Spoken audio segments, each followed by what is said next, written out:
오늘은 로드십이라고 하는 제목으로 특강 27번째 시간을 갖도록 하겠습니다. 로드십이라고 하는 말은 주님을 내 삶의 주인으로 인정하는 것을 말하는 것입니다. 모든 인생의 비극은 이 로드십을 잊어버림으로 시작된 것입니다. 내가 내 삶의 주인으로 살아서 그렇게 된 것이다 이 말입니다. 그러므로 인생들은 이 로드십을 가지고 사는 것이 얼마나 중요한 것인지 모릅니다. 그래서 오늘 제목을 로드십으로 정한 것입니다. 하나님은 이 세상을 만드신 분이십니다. 그리고 사람을 창조하신 분이십니다. 그러므로 사람의 본분이라고 하는 것은 하나님의 주권을 인정하고 범사에 하나님을 삶의 주인으로 인정하며 사는 것입니다. 이것을 다른 말로 하나님을 경외하는 것이다 이렇게 말하는 것입니다. 전도서 1장 13절입니다. 일의 결국을 다 들었으니 하나님을 경외하고 그의 명령들을 지켰지어다. 이것이 모든 사람의 본분이니라 이렇게 말씀하고 있습니다. 사람의 본분은 하나님을 경외하는 것이라는 겁니다. 로드십을 가지고 사는 것이다 이 말입니다. 그래서 사람이 이 사람의 본분을 다할 때 사람은 하나님의 보호하심을 받게 되는 것이고 그러므로 그 영혼이 참 평안과 행복을 누리게 되는 것입니다. 하나님께서 첫사람을 만드시고 그에게 선악을 알게 한 나무의 실과를 먹지 말라 이렇게 말씀하셨습니다. 이것은 인생의 주인이 사람이 아니고 바로 하나님이심을 알려주신 것입니다. 그래서 하나님을 삶의 주인으로 모시고 살라고 말입니다. 그러므로 사람은 마땅히 주인 되신 하나님의 명령을 따라서 그 실과를 먹지 말았어야 했는데 안타깝게도 임의로 그 실과를 먹었습니다. 이것은 사람의 본분을 버리는 행위입니다. 아담은 하나님을 경외하지 않았던 것입니다. 그래서 아담은 하나님의 말씀을 따르지 않고 임의로 그 맛진 열매를 먹었던 것이죠. 이것을 죄라고 하는 것입니다. 이 아담의 범죄 이후 이 죄가 세상에 들어오게 되었고 죄로 말미암아 사망이 들어오게 된 것입니다. 로마서 5장 12절입니다. 그러므로 한 사람으로 말미암아 죄가 세상에 들어오고 죄로 말미암아 사망이 들어왔나니 이와 같이 모든 사람이 죄를 지었으므로 사망이 모든 사람에게 이르렀느니라. 그래서 아담의 혈에서 나온 모든 사람은 그 마음에 하나님 두기를 싫어하고 있는 것입니다. 로마서 1장 28절입니다. 또한 그들이 마음에 하나님 두기를 싫어하며 이렇게 기록하고 있어요. 그러므로 내가 내 삶의 주인으로 살아가고 있는 인생들은 그 마음이 늘 불안하고 두려움 가운데 있는 것입니다. 혹 이 세상에서 하는 일들마다 잘 풀어지고 형통해도 말입니다. 왜냐하면 그 영혼은 곧 영원한 죄의 형벌을 받게 될 것을 알기 때문에 그렇습니다. 죄의 삭스는 오직 사망뿐입니다. 범죄한 인생들이 이 죄 문제를 해결하겠다고 아무리 선행을 해도 안 돼요. 어떠한 종교적인 행위를 열심히 한다 그래도 안 되는 겁니다. 죄를 지었으면 오직 그에게 있는 것은 사망밖에 없는 겁니다. 이것을 알기 때문에 범죄 인생들의 그 마음은 평안할 리가 없는 겁니다. 사망의 두려움 가운데 있는 거예요. 그러므로 모든 인생들은 복음을 듣고 예수님을 그 삶의 주인으로 모셔야 하는 것입니다. 디모데전서 1장 15절입니다. mit보다 모든 사람이 받을 만한 이 말이요. 그리스도 예수께서 죄인을 구원하시려고 세상에 임하셨다 하였도다. 죄인 중에 내가 괴승이라 이렇게 말씀하고 있습니다.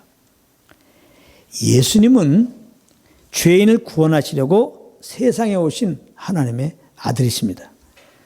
그래서 예수님은 죄가 없으셔서 죽으실 이유가 없으시지만은 세상 죄를 짊어지시고 십자가에서 죽으신 것입니다. 그리고 우리가 의롭다함을 얻기 위하여 우리 죄를 다 처리하시고 3일 만에 부활하셨던 것입니다. 그래서 예수님은 이제 인류의 주와 그리스도가 되신 것입니다. 사도행전 2장 36절 말씀입니다. 그런즉 이스라엘 온 집은 확실히 알지니 너희가 십자가에 못 박은 이 예수를 하나님이 주와 그리스도가 되게 하셨느니라 하니라. 이렇게 말씀하고 있습니다. 그러므로 누구든지 내가 내 삶의 주인 되어 살았던 것을 회개하고 십자가에서 죽으시고 부활하신 예수님을 그 마음의 주인으로 모셔드리면 죄상을 받고 영생을 얻는 것입니다. 아직까지 예수님을 믿지 않으신 분들이 있다면 그러므로 지금 회개하고 예수님을 그 마음의 주인으로 꼭 모시기를 예수님으로 권면합니다. 그렇다면 예수님을 믿고 영생을 얻은 우리들은 이제 어떻게 해야 될까요? 바로 로드십을 가져야 하는 것입니다. 예수님을 우리들의 삶의 주인으로 모셨으니 범사의 예수님을 우리들의 주인으로 인정하며 살아야 된다 이 말입니다. 지금 예수님은 믿는 우리들 안에 성령으로 오셔서 우리를 인도하고 계세요. 그러므로 성령을 쫓아 행하는 것이 곧 로드십을 가지고 사는 것입니다. 항상 성령님이 내 안에 계신 것을 의식하며 사는 거예요.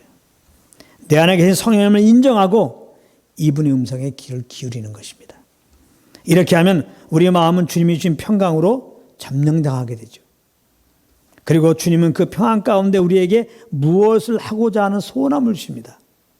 그러면 우리는 그 주시는 소원함을 따라 행하는 거예요. 이렇게 하는 것이 바로 성령을 쫓아 행한다고 하는 것입니다. 이것이 여호와를 경외하는 삶이라고 하는 거예요.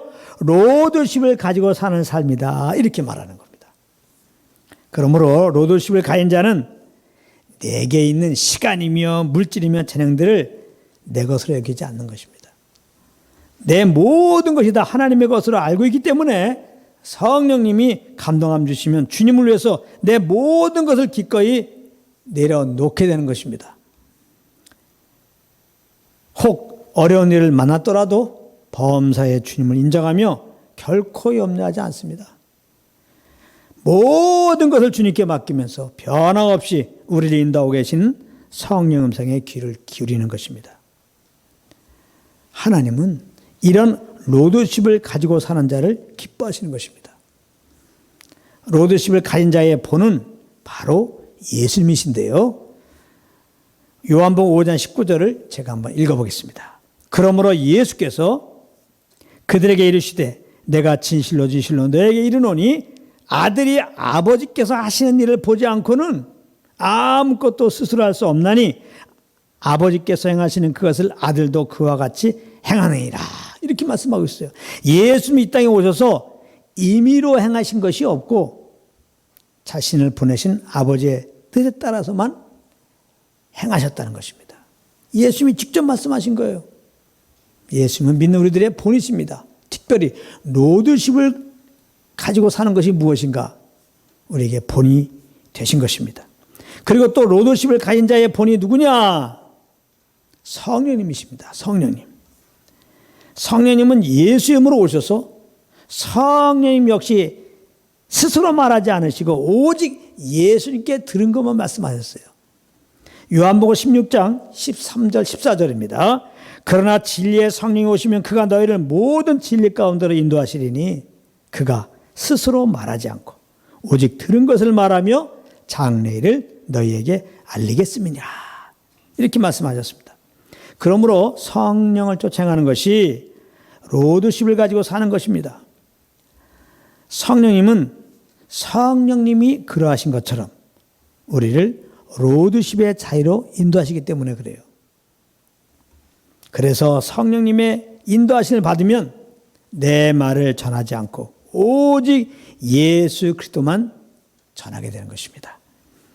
그리고 하나님은 이렇게 성령을 쫓아서 예수 그리스도를 전하는 이 전도를 통하여 믿는 자를 구원해 주시기를 기뻐하시는 것입니다.